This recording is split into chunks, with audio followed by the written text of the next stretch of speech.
A ver. Ahí está, ahí aparece. Bueno, de última acá ya lo tienen a cada uno, porque si repito por tercera vez, pero bueno, promueve el crecimiento del tallo, promueve la dominancia apical y promueve, por ejemplo, también el crecimiento de los pecíolos. Entonces fíjense cómo hay una alta, cuando los pecíolos tienen menor longitud o menos crecimiento, cuando tienen una alta relación rojo-rojo lejano, mientras que cuando hay esta baja relación, cómo se elongan, ¿sí? O crecen los pecíolos de las hojas. Y también vamos a ver cómo se promociona la floración en algunas especies. Lo que vamos a ver cuando veamos fotoperíodo en realidad es el momento cuando ocurre la floración. Pero también en muchas especies se ha visto que se promueve la aparición de flores.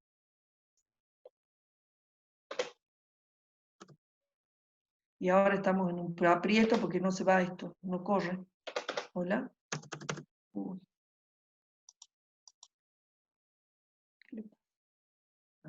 Bueno, entonces una vez, entonces ahora ya hemos terminado con la parte de fotomorfogénesis y veamos estos movimientos, cuáles son estos movimientos que pueden tener las plantas en respuesta a la luz. Entonces, por un lado tenemos todo lo que son movimientos autónomos en las plantas, que están controlados más por señales internas, o sea, más por hormonas, aunque también pueden ser estimulados, obviamente, por estímulos, modificados por estímulos externos. Dentro de estos movimientos autónomos tenemos los movimientos cíclicos o ciclos circadianos, que los vamos a ver con detalle en la clase que viene, son los relojes biológicos, y entonces ahí, por ejemplo, tenemos los cambios de turgencia responsables de los movimientos foliares, vamos a ver floración. Tenemos también la circunnutación, o los movimientos elípticos que describen los ápices de tallos y los zarcillos al crecer, pero también estos movimientos, también se sabe que pueden ser consecuencia también de cambios de turgencia, de crecimiento o de ambas cosas. Y tenemos todo lo que son los movimientos inducidos, que son inducidos por estímulos ambientales, y tenemos los tropismos y las nastias. En los tropismos, nosotros tenemos todo lo que son los movimientos que implican crecimiento del órgano, ¿sí? Y ahí tenemos el fototropismo como respuesta a la luz, tenemos el gravitropismo como respuesta a la gravedad, el termotropismo en respuesta a temperatura, el hidrotropismo en respuesta, por ejemplo, a diferencias de concentraciones de potenciales agua, el quimiotropismo a concentraciones de sustancias químicas, y el tigmotropismo, que es la respuesta a un estímulo mecánico. Y entre las nastias tenemos que, cuando hablamos de las nastias, hablamos de movimientos sin cambios en el tamaño. Solamente están asociados, o sea, estos cambios no están asociados a crecimiento, sino a cambios de turgencia celulares que son reversibles. Y entonces acá tenemos las nictinastias, que son en respuesta a la luz y a la oscuridad, las seismonastias, que son en respuestas al tacto o a descargas eléctricas, tenemos las termonastias en respuesta a la temperatura, las quimionastias en respuesta a productos químicos o a sustancias químicas, y las gravinastias en respuestas a la gravedad. Entonces veamos algunos ejemplos de tropismo y de nastias. ¿Qué pasa con el fototropismo? Entonces el fototropismo es el crecimiento de un órgano hacia o en contra de la dirección de la incidencia de la luz. Entonces hablamos de un fototropismo positivo cuando este crecimiento es a favor de donde viene la fuente de la luz, o fototropismo negativo cuando la dirección del crecimiento es opuesta a la luz. Entonces fíjense acá, nosotros lo que tenemos es una foto donde tenemos el wild type, el control. Entonces vemos como si uno le da o sea, si estas plántulas perciben la luz de esta dirección, vemos cómo la plántula aumenta su crecimiento en dirección hacia esta fuente de luz. Y en este caso tenemos las fotos de mutantes, donde aún cuando vemos acá cómo está la fuente de luz, no cambia la dirección del hipocótico. Y entonces en este caso son mutantes que no tienen fototropina. Acuérdense entonces que el fotorreceptor que interviene en el fototropismo son los fototropismos, de las fototropinas, perdón, el gradiente de luz, lo que va a hacer entre la cara iluminada y la cara sombreada, va a causar un gradiente de activación de estas fototropinas.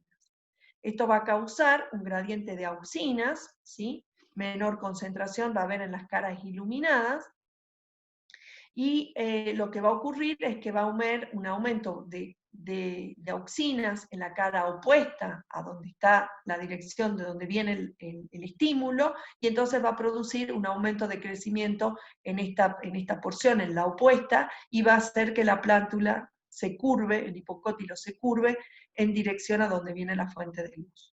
En realidad no hay un aumento en la cantidad de auxinas, sino lo que hay es una redistribución de auxinas. Y entonces este gradiente de auxina lo que va a causar es un gradiente de crecimiento hacia donde está la fuente de luz.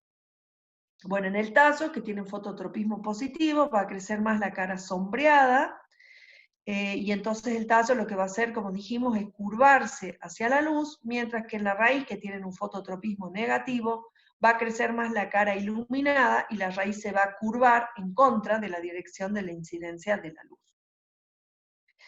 Miremos qué pasa con el gravitropismo. Entonces, en el caso del gravitropismo, es el crecimiento hacia o en contra de la gravedad, y entonces es positivo si es a favor de la gravedad, y es negativo si es en contra de la gravedad. Entonces, la raíz va a mostrar un gravitropismo positivo, y el tallo un gravitropismo negativo. Y entonces, fíjense acá en la foto, cómo la raíz siempre tiene un gravitropismo positivo, y entonces fíjense que aún cuando la radícula esté hacia la parte superior, cuando germina, fíjense cómo al tener un gravitropismo positivo, inmediatamente en algún momento se genera este crecimiento hacia la parte, en dirección hacia el suelo, o sea, a favor de la gravedad. Y fíjense en esta foto cómo los tallos tienen gravitropismo negativo, entonces fíjense que aún cuando, por ejemplo, en este ejemplo se muestra una maceta inclinada, como el tallo inmediatamente tiene, bueno, no inmediatamente, pero bueno, hay un crecimiento hacia opuesto a la gravedad. ¿Cómo se censa la gravedad? Existen, en el caso de las angiospermas, los que están censando la gravedad son los amiloplastos, que en este caso se denominan estatocitos, que son los estatolitos. Se denomina estatolito a los órganos celulares que son suficientemente grandes como para desplazarse en el citoplasma en respuesta a un cambio gravitacional. Entonces, estos estatolitos, en el caso de las angiospermas, son los amiloplastos que se llaman estatocitos. Entonces son los que van a estar percibiendo o censando la gravedad y desplazándose.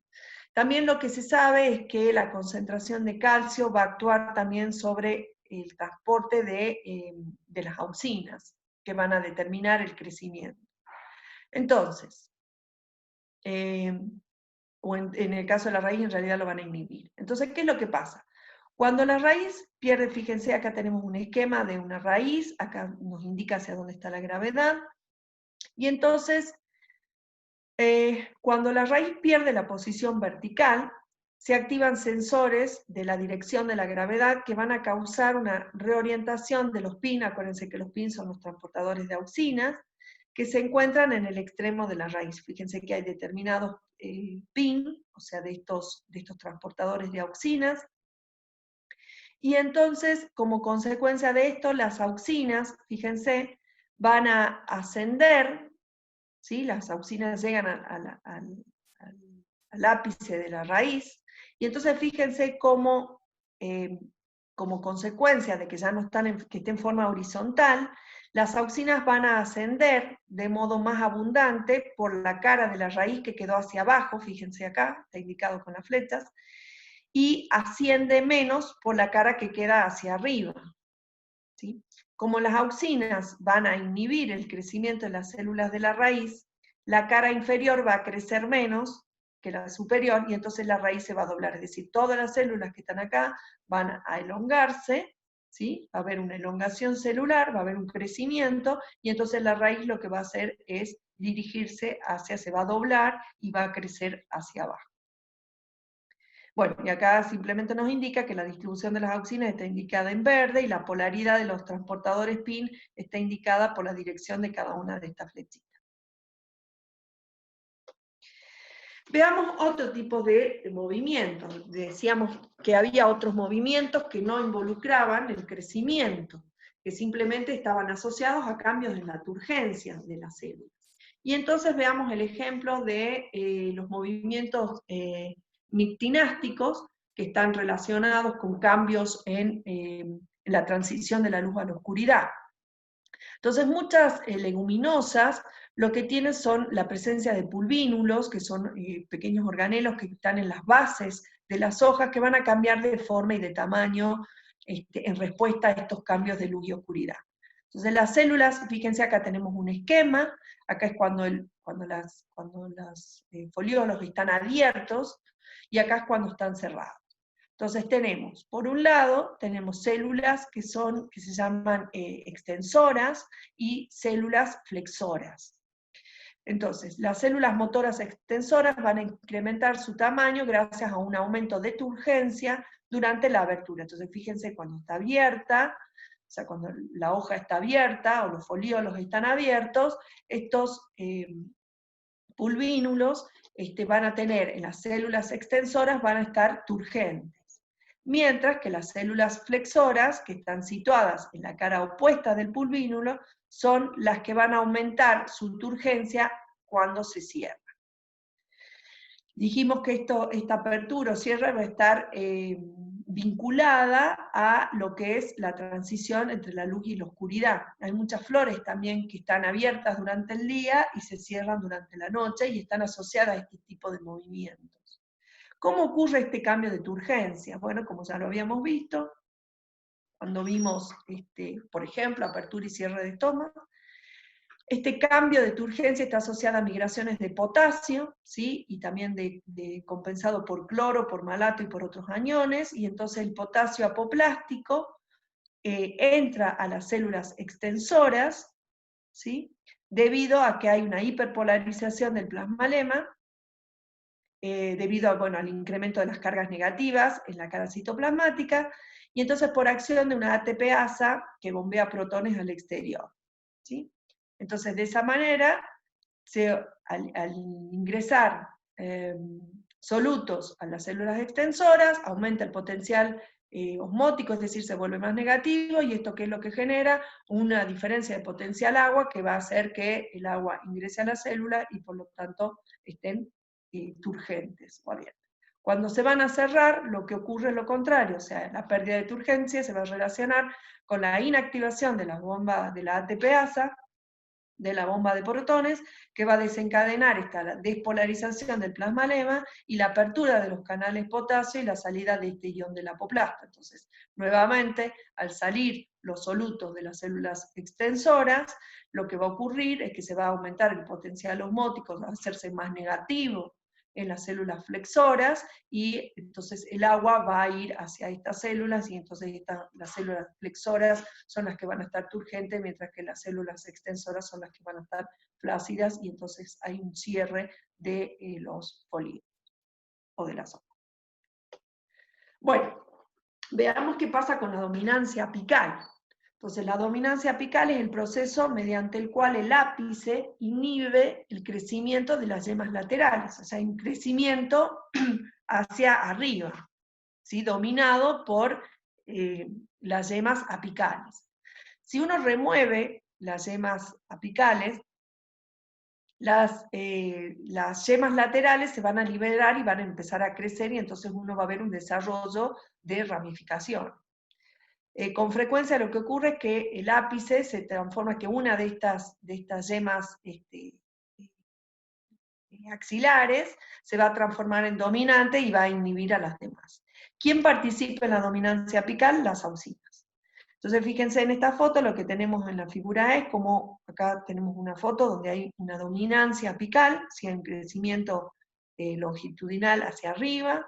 En el caso de la B, de la foto B, lo que vemos es cómo se ha eliminado la parte apical, y entonces se desarrollan las yemas laterales, entonces en este caso no hay dominancia apical, y acá en la foto C lo que nos dice, lo que nos muestra es que si en el ápice, por ejemplo, se colocan auxinas, las yemas axilares siguen permaneciendo inhibidas, o sea, no hay desarrollo de ramificaciones. Y entonces sabemos que las auxinas producidas en el ápice, podemos concluir que las auxinas producidas en el ápice van a mantener la dominancia apical. Entonces, las auxinas son transportadas desde las células hacia el apoplasto por transportadores de las membranas, ya dijimos que son los llamados PIN. Fíjense cómo acá tenemos un mutante de estos transportadores de membrana, de auxinas, y entonces fíjense cómo hay, a ver, esperen,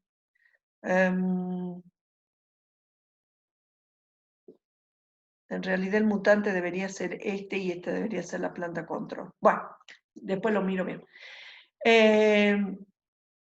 Sin estos transportadores, entonces no hay tropismo que esté mediado por las auxinas. Y entonces acá lo que tenemos es el esquema de ver cómo va pasando las auxinas de célula a célula, ¿sí?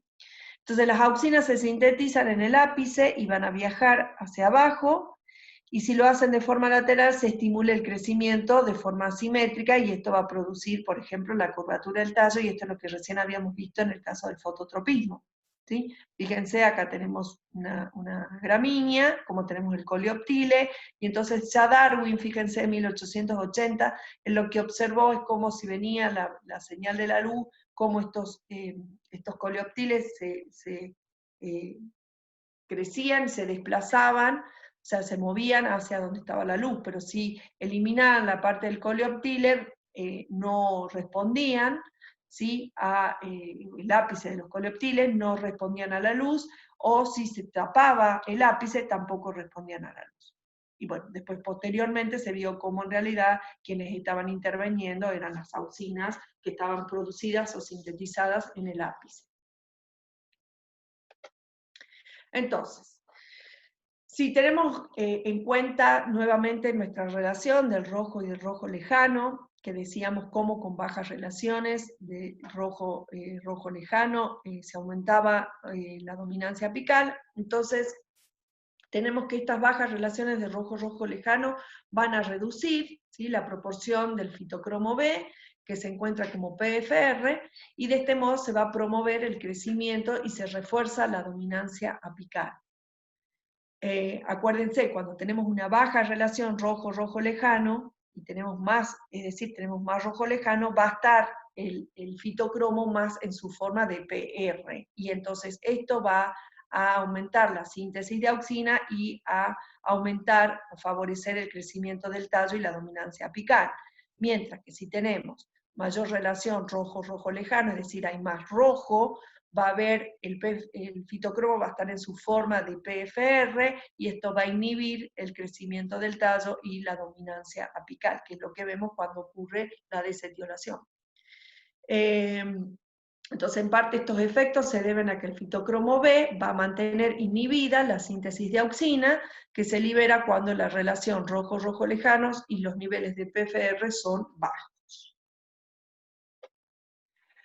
También tenemos que las citoquininas son reguladores positivos de la ramificación. Acuérdense que en algún momento cuando nosotros estábamos hablando de fotosíntesis también veíamos cómo en realidad siempre cuando veíamos hormonas teníamos, que ver que siempre es un equilibrio o el resultado de las concentraciones de las distintas hormonas. Entonces decíamos que cuando teníamos mayor auxinas en relación a las citoquininas, teníamos mayor crecimiento o dominancia apical, mientras que cuando las relaciones a favor de las citoquininas hay mayor desarrollo de la ramificación.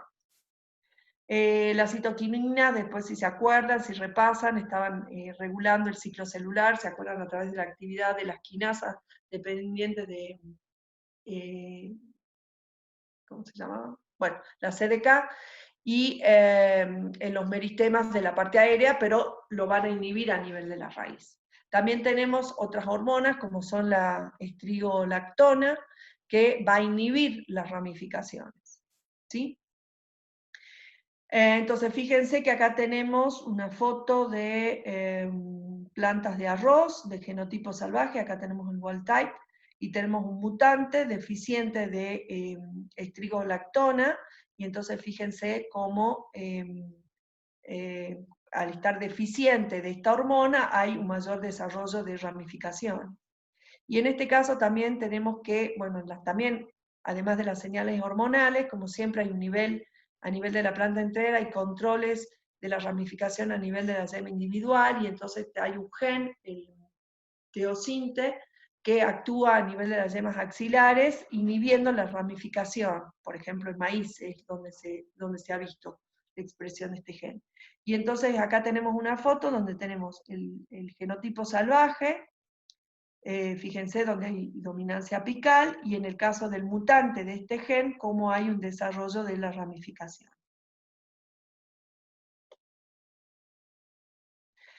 Bueno, acá tenemos un modelo de cómo se integra la acción de las distintas hormonas sobre la ramificación, y entonces tenemos, bueno, que la yema axilar se activa dependiendo de su capacidad de exportar auxinas y de su contenido de citoquinina. Entonces acuérdense que siempre es el balance hormonal el que va a determinar las dominancias, sea apical o el desarrollo de ramificaciones. La estrigolactona se sintetiza en raíz y tallo, se mueven hacia arriba, presumiblemente por flujo transpiratorio, y van a regular, acuérdense, negativamente la salida de auxinas de la yema.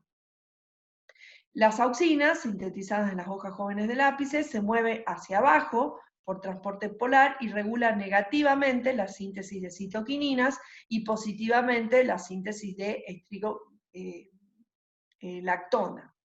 Y las yemas contribuyen con auxinas, afectando el estado de las otras yemas. Y las citoquininas, sintetizadas en raíz y tallo, se mueve hacia arriba también por flujo transpiratorio. Entonces ustedes acá, todo esto lo pueden ver en este esquemita, cómo es el movimiento. Acá está representado con distintos colores, y con verde está representado si va a promover o si va a inhibir la síntesis o la acción de las otras hormonas.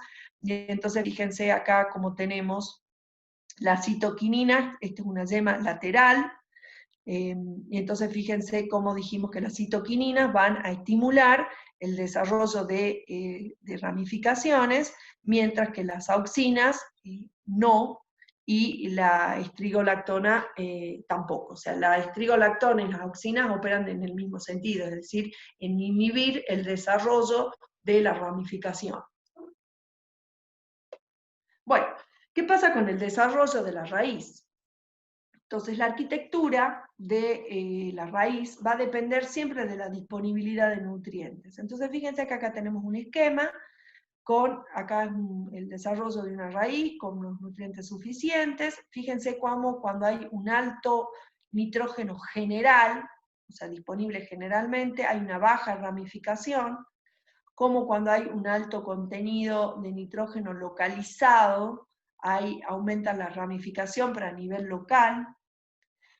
Si hay bajo potasio, tenemos poco crecimiento de la raíz primaria y una alta ramificación. Si tenemos baja concentración de azufre, como hay un alto crecimiento de la raíz primaria y también hay ramificaciones, y como si hay bajo potasio, hay un bajo alargamiento de las raíces laterales, o sea, de la ramificación. Entonces acá tenemos, bueno, que las auxinas también van a participar en la formación de raíces secundarias y raíces adventicias. Bajos niveles generalizados de nitrógeno van a aumentar la ramificación de las raíces, y esto se podría deber a un aumento en los niveles de auxina, porque al pasar las plantas, bueno, de un nivel de mayor concentración de nitrógeno en el medio a uno de menor, los niveles de auxina en la raíz van a aumentar. Y los niveles de bajo fósforo van a reducir los niveles de auxinas en el ápice de la raíz y la actividad mitótica en esa región, y entonces este efecto, bueno, este es un efecto de auxinas sobre el crecimiento de raíz principal ligado a la división celular. Y entonces acá también tenemos, fíjense cómo hay el ácido naftiltalámico, que es un inhibidor del transporte de las auxinas. Fíjense cómo cuando acá tenemos unas plantas controles en agar, y acá plantas que no contienen este ácido, como no hay desarrollo de ramificaciones, ¿sí? De las raíces laterales. Bueno, veamos qué pasa con la temperatura. Ya estuvimos viendo qué pasa con la luz, miremos qué pasa con la temperatura. Entonces, a nivel del crecimiento vegetativo también podemos aplicar lo de los tiempos fisiológicos, o sea, en este caso el tiempo térmico, y entonces dentro de ciertos rangos, entre la temperatura base y la óptima, la mayor temperatura aumenta la tasa de crecimiento. Entonces fíjense que acá tenemos representado la tasa de alargamiento, ¿sí? De segmentos de avena sativa, y son distintos tratamientos, las curvas representan distintas concentraciones de giberelinas, y tenemos la tasa de alargamiento en función de la temperatura. Entonces, fíjense cómo en general el patrón es lo mismo, independientemente de la concentración de giberelinas. El patrón es que a medida que tenemos una temperatura base, a partir de la cual comienza el alargamiento, después esto con el aumento de la temperatura va a aumentar, ¿sí? En forma proporcional, ¿sí? Hasta que llegan a valores óptimos del proceso, de la tasa de alargamiento, y a partir ya con temperaturas mayores, fíjense cómo comienza a disminuir la tasa de alargamiento. Si miramos la tasa de expansión de las hojas, también va a depender de la temperatura, y si vemos, si uno lo graficara en función de la temperatura en tiempo cronológico, vamos a ver cómo va aumentando esa tasa de extensión, ¿sí? Pero si uno lo grafica en base a los tiempos, al tiempo térmico, ¿sí? Vamos a ver que permanece constante. Entonces fíjense que en esta figura lo que tenemos son ejemplos de dos líneas de maíz con distintas tasas de crecimiento foliar, y entonces acá tenemos la tasa de extensión, ¿sí? El crecimiento de la hoja, en función de la temperatura. Y entonces fíjense cómo acá tenemos milímetros por hora, como en tiempo cronológico. Entonces vemos cómo para los dos genotipos, o estas dos líneas de maíz, vemos cómo a medida que aumenta la temperatura, va aumentando la expansión de la hoja. Ahora, cuando nosotros representamos esta tasa de expansión en función del tiempo térmico, vemos cómo permanece constante en estos rangos de temperatura, entre 10 y 30, fíjense que lo único que varían son los dos genotipos, pero el tiempo térmico permanece constante.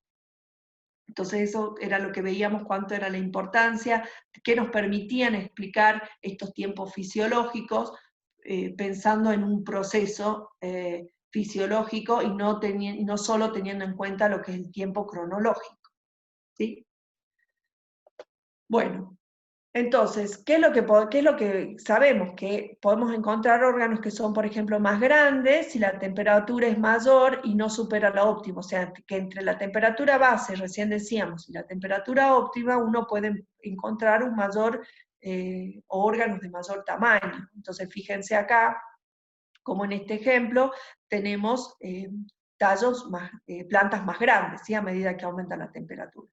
Pero bueno, obviamente todos los efectos de la temperatura sobre el crecimiento no es tampoco un proceso tan simple y tan directo, porque por ejemplo acá lo que podemos ver es cómo sí aumenta el tamaño del tallo, pero el tamaño de las hojas y de las raíces no. Entonces no es tan simple como que uno diga, bueno, a medida que aumenta la temperatura, aumenta el crecimiento tanto de tallo, de raíz como hojas.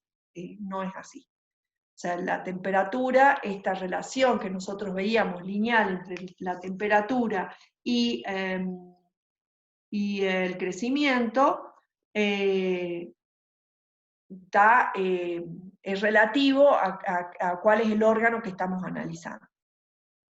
También el aumento de la temperatura no solo va a afectar la tasa de crecimiento, sino también el proceso, el ciclo de crecimiento final. Entonces fíjense que acá nosotros tenemos dos curvas, que son curvas de crecimiento de hojas del segundo par, en plantas de espinaca, y entonces lo que tenemos representado es, en la figura A tenemos el área foliar en función de los días después de que se plantó. Fíjense, bueno, acá tenemos en función del tiempo y tenemos para 2 temperaturas. Y la figura B tenemos el peso seco, también en función de días que se han plantado. Y entonces, mirando el crecimiento del segundo par de hojas, fíjense cómo cuando es menor la temperatura, el área foliar va aumentando más despacio, ¿sí? Fíjense, en función del tiempo, y lo mismo el peso seco, ¿sí? Ahora, cuando se aumenta la temperatura, y entonces estamos llegando a valores más del óptimo, fíjense cómo el proceso no solo se adelanta, ¿sí? Que es en este caso, sino que también finaliza. O sea, acá el área foliar ya ha llegado a su máximo de área foliar, ¿sí? En el tiempo. Y lo mismo pasa para el peso seco. Bueno, como dijimos, el efecto de la temperatura es complejo, ¿sí? Y en este caso, fíjense que a 16 grados, que eran estos ejemplos que estamos viendo acá, la hoja crece más rápido, pero su periodo de crecimiento también cesa. Bueno, vamos a ver entonces lo último que teníamos que ver en el día de hoy, que es la parte de la senescencia. Y entonces la senescencia es la fase final del desarrollo de un órgano. No es simplemente un proceso que sea degenerativo, sino que es un proceso altamente organizado que permite la redistribución de nutrientes de tejidos senescentes a tejidos del desarrollo. O sea, es una parte final del programa de desarrollo que tienen las plantas. Entonces, fíjense acá, lo que tenemos representado es cómo en las hojas, bueno, las hojas se caracterizan por una marcada caída de los niveles de clorofila, de las proteínas y del ácido del ARN ribosómico, cuando empiezan a fenecer. Y entonces acá lo que tenemos es el contenido de macromoléculas en función de días en relación a su máxima expansión, y entonces fíjense cómo va disminuyendo tanto las clorofilas totales como las proteínas, como el ARN ribosómico. Los síntomas que nosotros conocemos y que vemos en la naturaleza siempre están asociados con cambios en los pigmentos, en lo que nosotros vemos en las hojas, y entonces en algunas especies vemos cómo se sintetizan algunos carotenoides, y entonces vemos cómo las hojas se ponen anaranjadas, básicamente uno siempre asocia la senescencia a los colores amarillos, y esto tiene que ver, bueno, obviamente con toda la degradación de los pigmentos fotosintéticos, y fíjense que los síntomas de senescencia van a empezar a aparecer en el borde de las hojas, y al finalizar el proceso de senescencia vemos cómo se afecta ya también a nivel de las nervaduras hasta llegar a encontrar o a ver una hoja totalmente amarilla. La senescencia está controlada, como una fase del desarrollo, está controlada genéticamente, y también van a existir mutantes en los que la senescencia no ocurre, y en este caso es, por ejemplo, esta planta de la derecha, donde va a tener genes que están asociados a la senescencia. Se ha visto que hay más de 800 genes que están asociados a la senescencia, y entonces acá vemos plantas que tienen mutados algunos de esos genes, y entonces vemos cómo no senecen comparado con el control o el wild type que tiene expresándose los genes de senescencia. Entonces, acá está ustedes una figura que tienen en el libro, en el Asconvieto, cómo los procesos de senescencia aparecen en las distintas etapas del desarrollo de una planta, ¿sí? Es decir, la senescencia no solo está asociada con la edad del órgano, ¿sí? En donde se asume que con la edad hay una asociación positiva, ¿sí? Con relación a la senescencia. Sin embargo, la senescencia, como dijimos, que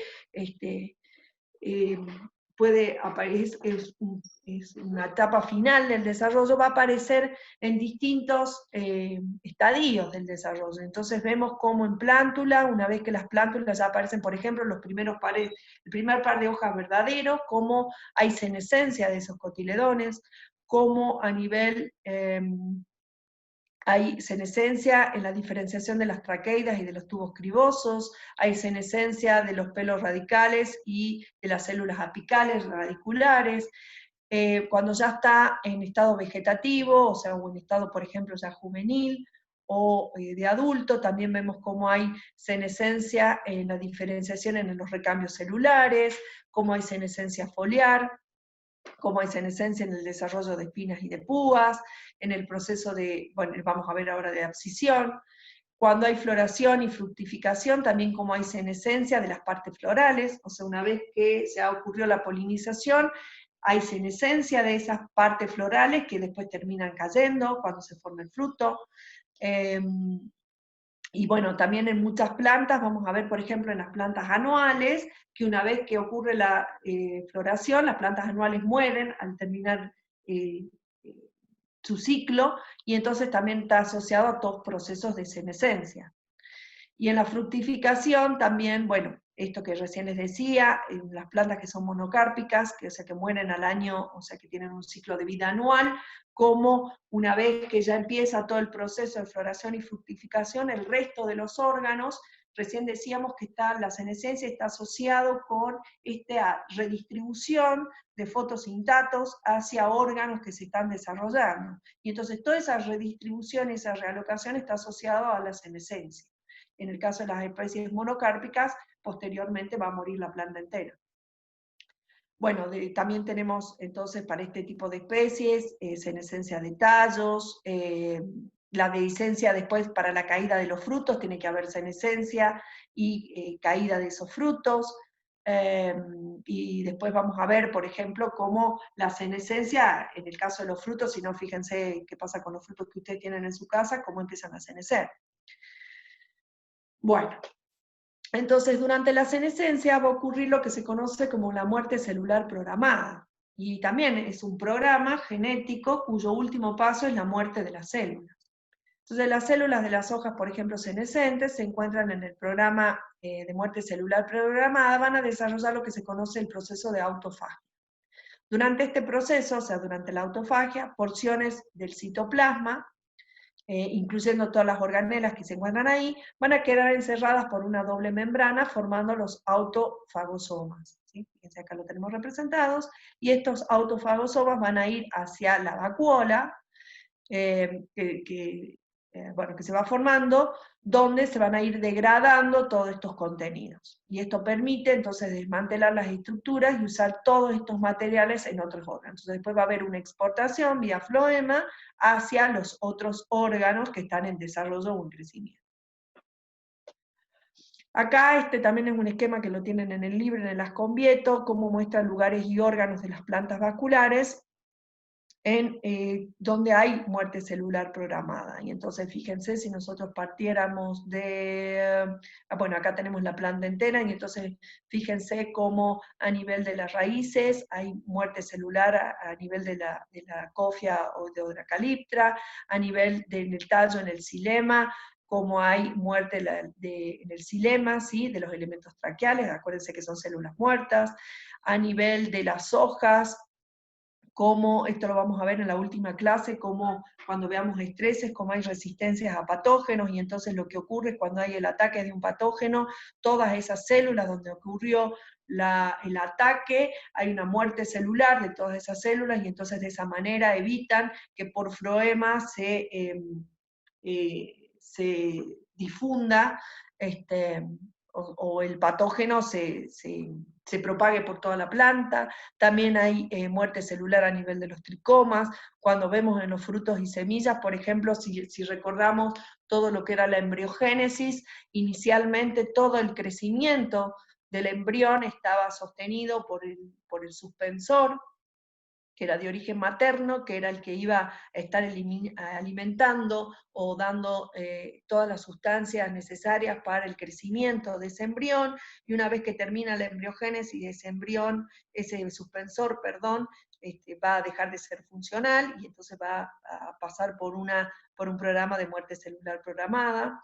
Y cuando veíamos también en el caso de germinación de gramíneas, de monocotiledonias, veíamos cómo esa capa de la neurona, para que pueda ocurrir el crecimiento, esas células tenían que terminan muriendo, ¿sí? ¿Se acuerdan que acá habíamos visto toda la relación de cómo intervenía la luz para la germinación? Ya habíamos visto, por ejemplo, el caso del chamico. Bueno, entonces, la senescencia está inducida por señales endógenas, fundamentalmente por hormonas, pero también por señales exógenas, que son señales ambientales. Y entonces en las señales endógenas también vamos a ver cómo o sea, los niveles reguladores del crecimiento, pero también cómo está asociada la edad de la hoja y el desarrollo reproductivo. Esto que yo les decía en plantas anuales, por ejemplo, que cuando ya van a entrar en estado reproductivo, empieza todo un proceso de senescencia, asociado a todo esto que es la degradación de todos los compuestos, de todos los fotoasimilados y de estructuras en las distintas partes de la planta que van a ir a realocarse a lo que es la producción de frutos y semillas, y después termina muriendo la planta entera. Y como decíamos, en general en las hojas hay una asociación positiva entre lo que es la edad de la hoja y los procesos de senescencia. En cuanto a las señales exógenas, tenemos, por ejemplo, la sequía, las deficiencias de nitrógeno, el sombreado, o sea, la baja radiación, o sea, el aumento del rojo lejano, las exposiciones a altas temperaturas, el ataque de patógenos, fotoperiodos cortos, ¿sí? Por ejemplo, para especies que tienen hojas caducas. Entonces, toda esta parte lo vamos a ver bien en la parte de los estreses, vamos a explicar cómo ocurre. Pero bueno, miremos qué pasa con la parte endógena. La senescencia está regulada negativamente por las auxinas, por las citoquininas y las giberelinas. Entonces, fíjense acá hay una foto cómo se aplican, cuando aplicaron citoquininas en discos de las hojas, y entonces ven cómo estas hojas que ya están senescentes, fíjense al aplicarles estas dosis de citoquinina, cómo tienen capacidad fotosintética, así se las ve ver. Esta es una foto donde muestra una planta transgénica de un gen involucrado en la senescencia, y entonces no senece, y esta es la planta, el control, la planta normal, de la misma edad que esta, y fíjense cómo hay una senescencia de las hojas basales, ¿sí? Que fueron las primeras en formarse. Bueno, la senescencia entonces está regulada negativamente por estas hormonas, pero está regulada positivamente por el etileno, por el ABA, por el ácido jasmónico y el salicílico, y por los pracinos esteroides, y también se ha visto que está asociada a la concentración de azúcares. Y entonces acá tenemos 3 genotipos de hojas de maíz. Todas las hojas tenían la misma cantidad de días, 50 días luego de la polinización, y entonces fíjense, tenemos 3 hojas para cada genotipo, y entonces a la izquierda están las hojas de una planta normal, ¿sí? Del genotipo normal, de maíz, que están seneciendo de manera programada, en función de su desarrollo. En el centro tenemos las hojas de plantas heterocigotas, y en la parte derecha tenemos las hojas de una planta transgénica de maíz que tiene niveles bajos de una enzima de síntesis de etileno, y producen solo un 14,6% de esta hormona, entonces por lo tanto siguen teniendo las hojas verdes, ¿sí? Bueno, y esta es una heterocigota entre estos genotipos. Bueno, entonces miremos, cuando uno habla de senescencia, como proceso final de la senescencia, está asociada a la abscisión de ese órgano senescente. Miremos cómo es en todo caso lo que es la abscisión foliar, cómo es el mecanismo de esta abscisión foliar. Entonces, fíjense, acá esta figura también la tienen en el Ascombieto. Acá tenemos representada una planta, y acá está amplificada la zona donde está la yema axilar. Acá está la yema lateral, y acá está la parte de lo que es el pecíolo, ¿sí? De la hoja. Entonces fíjense que lo que tenemos es una zona, fíjense acá está el haz vascular, hay una zona de abscisión que tiene células que son de características morfológicas distintas al resto de las células que forman este pecíolo. Estas células se identifican muy tempranamente en el desarrollo, ya se sabe, o sea, ya está genéticamente codificado de que estas células van a terminar siendo donde ocurra la abscisión foliar. Bueno, entonces, fíjense que, bueno, está esta zona de abscisión, y entonces cuando viene la activación, fíjense, a ver, leamos acá. Bueno, entonces decíamos que teníamos esta zona de abscisión formada por células de pequeño tamaño y citoplasma densa, a diferencia del resto de las células de mayor tamaño y con fondo blanco, que son las vacuolizadas. Bueno, no hay ausencia de esclereidas y de fibras. Entre la zona entonces de abscisión y estas células en general envuelven a la parte del cilindro vascular, y una vez que se activa este proceso de abscisión, ¿sí?, que pasa de este estado al siguiente, se puede observar el crecimiento de las células de la capa proximal. Fíjense, estas células van a empezar a crecer, ¿sí?, y junto con la dilución de las paredes celulares. O sea, lo que ocurre fundamentalmente para la abscisión foliar es que tiene que haber una disolución de las paredes celulares, ¿sí?, que va a terminar provocando la separación de esta capa, ¿sí?, con la adyacente, digamos. Acá va a caer el órgano, ¿sí?, va a caer la hoja, y posteriormente, bueno, estas células van a seguir creciendo, y el proceso va a concluir con el sellado de de esta herida, si se quiere, mediante la producción mediante la lignosuberización y la excreción de sustancias gomosas, ¿sí? Entonces ahí se sella, y la parte distal de la hoja es la que se cae, o sea, se cae la hoja, básicamente. ¿Cómo está regulado hormonalmente la abscisión de las hojas? Fíjense que cuando hay auxinas, las hojas, no hay abscisión foliar, y cuando cambia nuevamente este balance entre auxinas y etileno, que es fundamentalmente el que más interviene en la abscisión, como cuando hay un balance a favor del etileno, va a ocurrir la separación de la hoja, ¿sí?, la abscisión. Con la abscisión de la hoja, ¿qué se elimina? Se elimina demanda respiratoria de estructuras que no son necesarias para la planta, ¿sí? O sea, uno tiene que pensar toda la senescencia y la abscisión como procesos que son necesarios para el desarrollo y el crecimiento de las plantas, o para la perpetuación, en todo caso. Fíjense en esto que hablamos recién de las plantas anuales, cuán importante es que ocurra senescencia y abscisión de órganos para que todos esos recursos sean realocados o removilizados o redistribuidos a lo que es la producción de semillas, que son, como habíamos visto, quienes terminan propagando o manteniendo a las especies, ¿sí?, en los ambientes en donde viven. Se disminuye también el área de exposición a distintos tipos de estrés, como pueden ser la sequía, la salinidad o el ataque por patógenos. Entonces, terminando acá, este también es un esquema que lo tienen en el Ascombieto, donde lo que hay es un esquema conceptual que presenta algunos factores ambientales y procesos de desarrollo que inciden sobre la abscisión de los distintos órganos. Y entonces, bueno, proponen cómo es la interacción. Fíjense que acá tenemos representado el eje de la planta, acá está el órgano distal, supongamos que pueden ser, bueno, hojas, o pétalos, o sépalos, o pueden ser flores o frutos, ¿sí?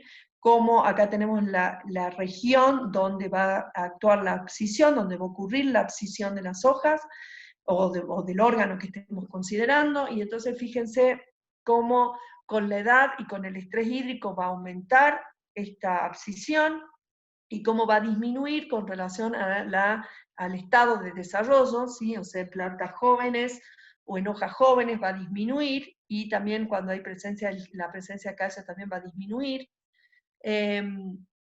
Y bueno, y esto, acuérdense que hay una relación, un balance entre las auxinas y el etileno. Entonces, cuando teníamos aumento de etileno, cuando era mayor la relación de auxinas con relación al etileno, no va a haber abscisión, mientras que cuando disminuye esta relación, es decir, haya mayor etileno, se va a ocurrir la abscisión de este órgano distal. Y acá en esta parte tenemos, bueno, la abscisión del órgano distal depende de procesos de desarrollo y de las señales ambientales que la promueven, como son, bueno, la senescencia, la maduración, la polinización, las heridas, la oscuridad del ozono. Todo eso va a promover la abscisión de estos órganos y la van a retrasar un crecimiento activo y, por ejemplo, la fecundación. Bueno, y con esto terminamos.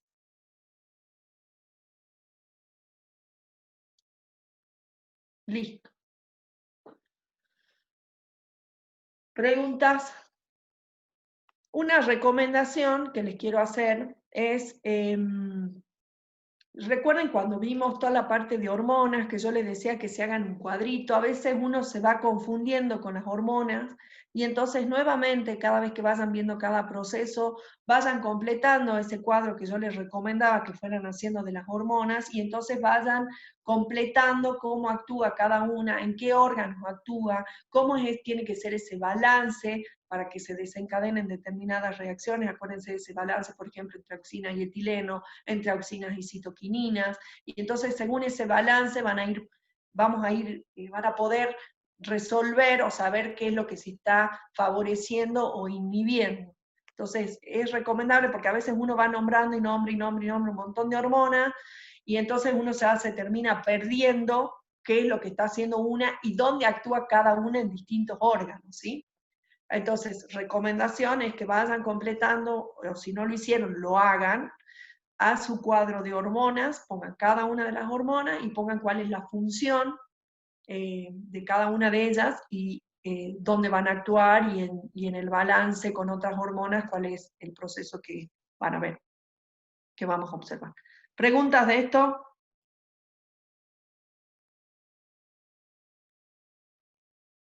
Igual ya saben que esto es lo más concreto. Ahí tienen subida la guía de lectura, donde son, creo que son 3 capítulos, están bien desarrollados en el Asconviet, igualmente lo pueden leer, por supuesto, como siempre, del Taisi Sai, que está un poco más largo. Son 3 capítulos, el capítulo de fotomorfogénesis, el capítulo de tropismo y el capítulo de senescencia.